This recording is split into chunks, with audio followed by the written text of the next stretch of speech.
countries using arbitrary formula are rated here, and if you don't do certain things, you are taken down.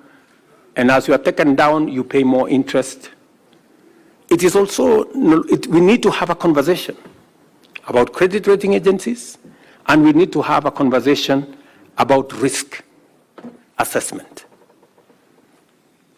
Because there is perceived risk that becomes larger than real risk. And that perceived risk is pushed by certain quarters to make Africa uncompetitive.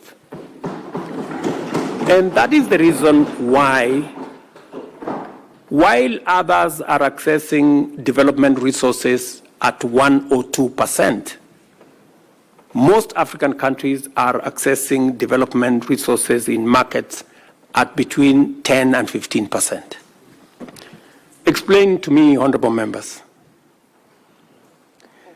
if one set of countries are accessing development resources at 1-2%, and another is accessing between 10 and 15%, is it realistically possible for us to grow at the same rate? No.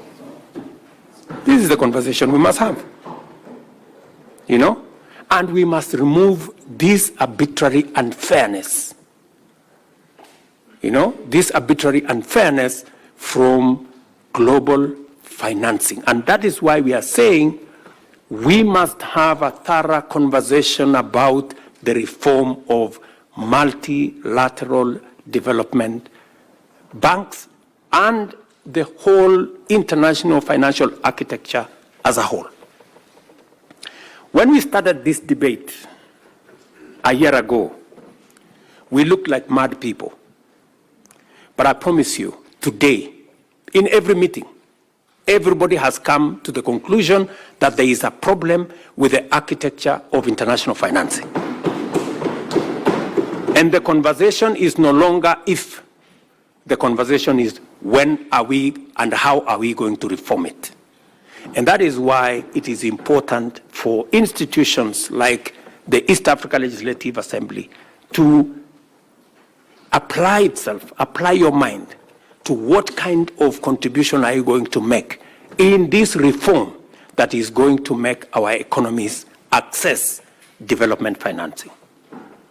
It is the only way we can make meaning to our development. The last IDA replenishment, for example, in 2021 raised US $91 billion, which was disbursed to eligible beneficiary countries over a period of 3 years.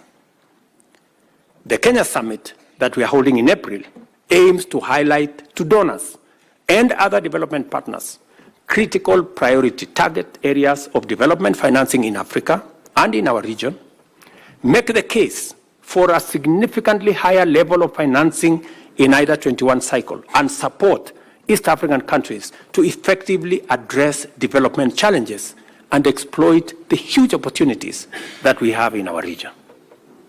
This is the candid conversation we're going to have.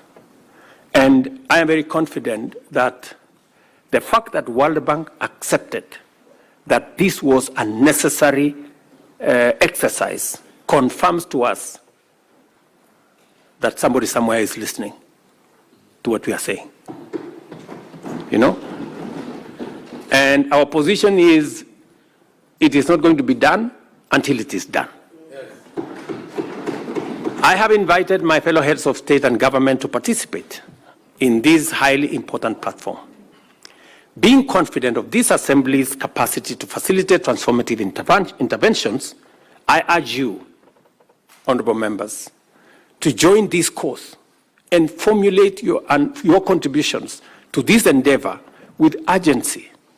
Give some imagination, put in it some ambition, so that together we can push an agenda that is going to support all our economies. I am highly obliged to you, Honorable Speaker, for inviting me to address this Assembly. I do not take your consideration for granted, and I believe we're going to have a discourse that is going to be beneficial for all our countries. I wish you all, honorable members, productive engagements, insightful debates, and fruitful deliberations as you usher in the third session of this assembly. Feel at home while you are in Kenya. It's called magical Kenya, the home of all humankind.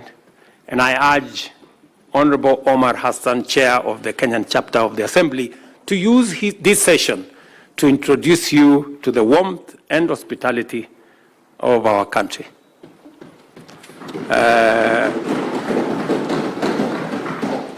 And I urge you, Honorable Hassan, to make that only in places that are licensed. And in no other places. So, honorable members, I really wish you well while you are in Kenya. And maybe by conclusion, the speaker did make reference to what we are doing as East Africa. To give you the impression of what East Africa is doing, and therefore you must be very proud people that East Africa, in our continent, is the most progressive community. Our trade, intra-trade between East African countries is the highest in the African continent. We are providing the leadership, and therefore you occupy a very special place. And I want to urge you to continuously apply yourself to this huge responsibility. You are not only doing this for East African citizens, you are trailblazing for the continent of Africa.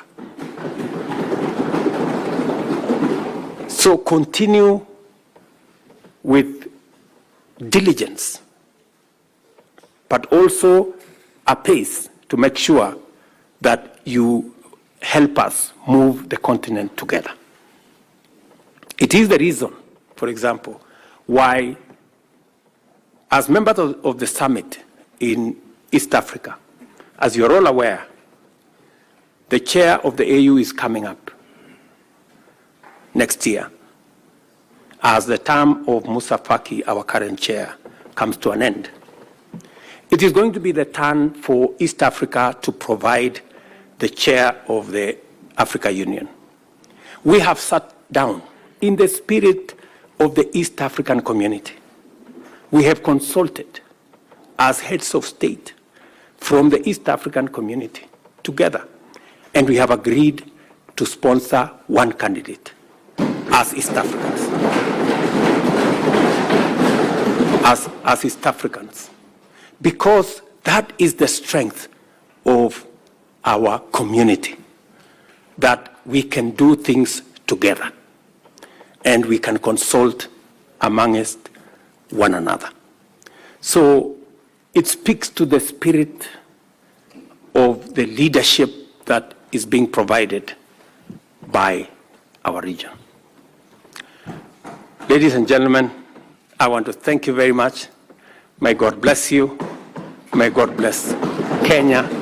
May God bless East Africa. And thank you very much for listening to me. Asanteni sana.